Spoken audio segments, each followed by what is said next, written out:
musi wa8 handi ine uwandu hwedu takawanda kuembassy of Zimbabwe iri muPretoria. Embassy of Zimbabwe iri muPretoria mumo tichinoratidzira neuwandu hwedu, tichinopukana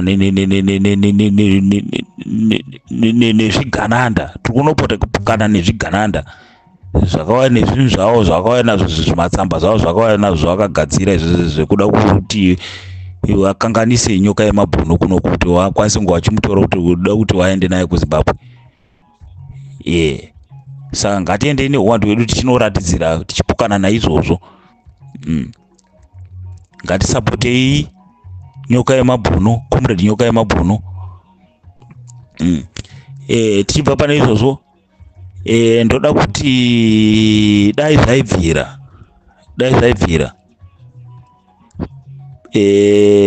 pane zvigananda zvese obviously pachange paine koti yanyoka yemabhunu kapa obviously hapachaike zvigananda zvinenge zviripo. Dai zvaibvira because hatingangojairirwa kuti vanhu vanobva kuZimbabwe kuwotiteera kunoku kuSouth Africa kunoku, voda kuti kutoita kunoku kuZimbabwe futi muno muSouth Africa muno matakatopotera futi. Dai zvaibvira zvigananda izvozvo tichitongoona kana kuti zvigananda izvozvo titogara tatongozviita kana ma1, titogara tatozviita ma1 kudhara.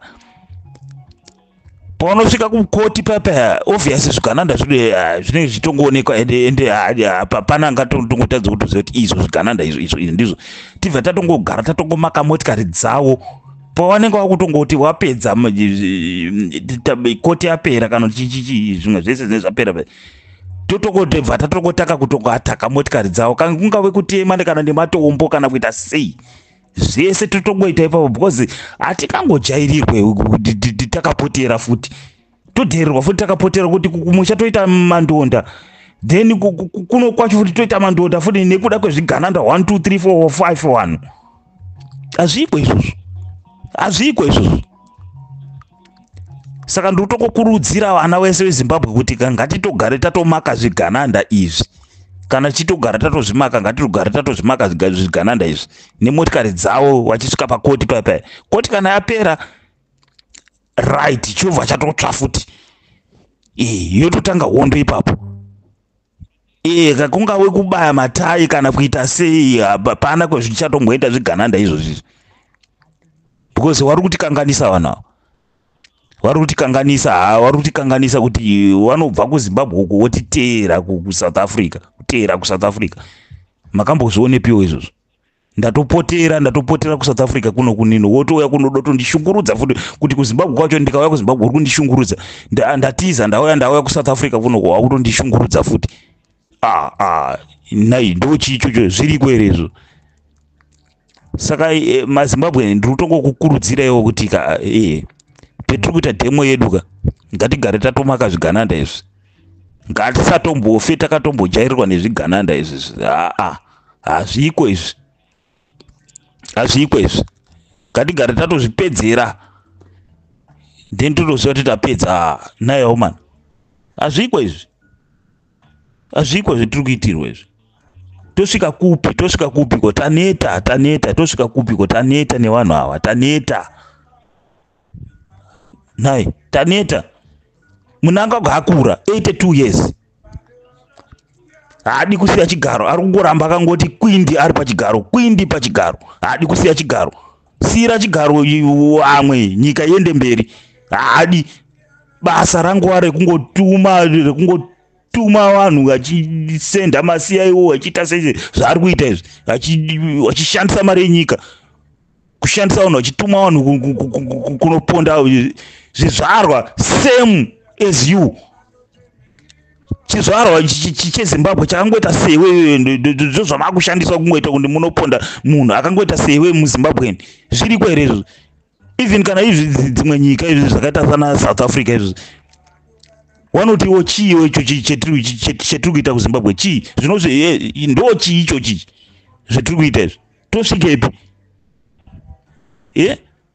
Munangagwa chienda unozorora, wakoniwa, izvi haunacho chakwanisa kuita chinhu chako chaungokwanisa kungoita kungosenda vanhu nekungoponda vanhu nekungoriga nekungoba mari yenyika chete. Ndo zvinhu zvaungokwanisa kuita munyika chete. Chirega chigarwe, siya. Wamwe wanokwanisa kuenda mberi nenyika, waende mberi nenyika, wakoniwa. Zvouri kuswera uchiita izvi zvekungosenda vanhu uchiita chiponda vanhu hazvina zvichikubatsira izvi. Siya chigaro, zvadhakwa izvi. Navakomana, please. Okay, thanks Kuliendi. Batanei kuenda kudemo demonstration iyi ngaive historical demonstration, tichiitira comrade wedu, comrade Tongogara wedu. Sezvandakataura ndikati the Tongogara has been multiplied into many. So munhu wese ane mweya wokugwana munangagwa, munhu wese une mweya wokugwa nerejimu yezvigandanga izvi, wese tinoti mukati make uri kutungamirwa nemweya waComrade Tongogara, mweya waComrade Chitepo, mweya waComrade Geza, mweya wamakomrade edu aya ari kugwa nedhemokirasi, ari kutsvaka kuti nyika yedu idzoke iwane chiremekedzwa, igone kuremekedzeka, iwane chiremerera. Saka kana tikarega Comrade Geza vakadaro, Comrade Nyoka yamabhunu vakadaro, tinenge tadokonewa, tinenge tadodivhaidhana. Ngatitendei kuti mumwe wedu chero akabatwa nemapurisa kutanga iko zvino zvatinoona masocial media, tinomwe watakaona achibatwa namapurisa, vamwe vakatarisa vachitomuseka vachitoti awo asumukirwa nemhepo. Zvinorova mweya kusabatana. MuZimbabwe wese pauri, future yedu iri kuburawa navarume ava. Ukavona mumwe wedu achibatwa achisungirwa zvematongerwo enyika, rovai mapurisa iwai musunungure umwe wedu. Mapurisa asangosvika achitanga anobata mabroila achibata isu, azive iko zvino kuti vanhu vapanduka. Batsirai kurova kusvika muendo waregedzewa. Ndo zvandiri kukumbira kuti demonstratai kumapurisa edu ari kutambudza vanhu nokuda kwezvematongerwo enyika. Saka vose vari muno muSouth Africa, nevari kuZimbabwe, nevari kuBotswana, vuyai, nevari kuLondon, kwirai muvuye tiite chinhu chimwe chete, tibatane kurwira comrade wedu, Comrade Nyoka yamabhunu akavharirwa nezvigandanga izvi. Hatiregei kuzvipa simba rakadaro zvingohwa kusununguka kungobata umwe nomumwe wazvinoda panguva yaanoda. Tisaita semhuka dziya dzakaita dzamunoona dzichibatwa neshumba, dzobata imwe yakatarisa. Ngatiitei senyati dzinoenda dzakawanda dzichirwisa kuti umwe wadzo wabatwa neshumba. Saka shumba yedu ndiyo yamunongohwa ichishumba murambwi munangagwa. Haisi shumba iyi, igarwe ingwena, une mweya womumvura uyu wokuuraya vamwe. Saka kana achizviti shumba zvakanaka, isu tiri zvipembere, tiri nyati, tiri kuurayigwa nyanga dzedu dziri patiri, tiri kuurayigwa nyanga chipembere. Maona chafa hachina mhosva yachaita, asi kuti nyanga dzachinadzo ndo dzachiri kuurayigwa. Saka isi tiri kuurayigwa upfumi hwemunyika medu. Hatisisi takakumbira upfumi uyu, takadopuhwawo naMwari.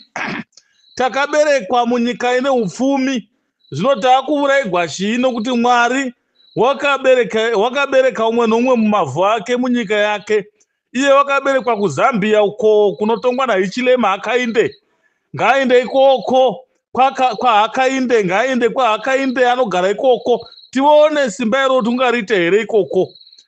Saka isu takaberekwa muZimbabwe, ngatifaitei for our birthright yedu iri kutengisiwa, iri ngotogwa takatarisa sematemba. Taona umwe wedu Nyoka yamabhunu ari kutambudziwa, handei tinostrika. Kana Nyoka yamabhunu akaiswa mota achihwendwa kuZimbabwe, vharai mota, rovai mota namatombo. ndiri kuti vanhu vemazimbabwe ngatibatanei, mota iyoyo ngaitotitsika tivharire kumberi kusvika nyoka yemabhunu abvisiwa. Nyoka yemabhunu ngatisamutendera aenda kuZimbabwe. Ndandichikumbira nemwoyo wese, mose kwamuri pindwai nemweya umwe chete. Tarisai vanhu vomuSouth Africa vanoti kana vakaronga chinhu chavo vakati pane mafureni atinetsa, vanonobatana vachiita uchinyi hwose hwakaipa, vachipfuura, vachirova, vachiuraya, nokuti ndo zvavanenge varangana. Saka kubatana kwese kunobudisa chakanaka. Saka tatichikumbira kuti kubatana kwedu ngakubudise chakanaka, titange kugwirana. Jobhosi kana wakatogwa akaenda takangotarisa, vose nana Jacob ngaribvume, vakawanda vakasungwa, tichingovona vachisungwa Blessed Koiwainda. Saka ndanchiti vanhu veZimbabwe, pose pamuri maona comrade achibatwa kuZimbabwe ikoko kuSouth Africa, musarega, igwisai. Ini ndandichinokumbira kuti vanhu vose ndinokumbira nemwoyo wangu wose, nemwoyo waMwari shuwa, nemwoyo wetsitsi, ngatinosanganai musi wa8 na9 tinoitira comrade wedu, tiite chinhu chimwe chete naMwari unopindira. Pose panoungana vaviri, Mwari wakataura kuti ndinenge ndiripo ndiri wetatu. Panoungana vaviri kana vatatu, naiye unovapo. Pachaungana pose, pachaungana chiungana chinhu chakanaka, Mwari uchatipa simba. Maita henyu tatenda. Thank you.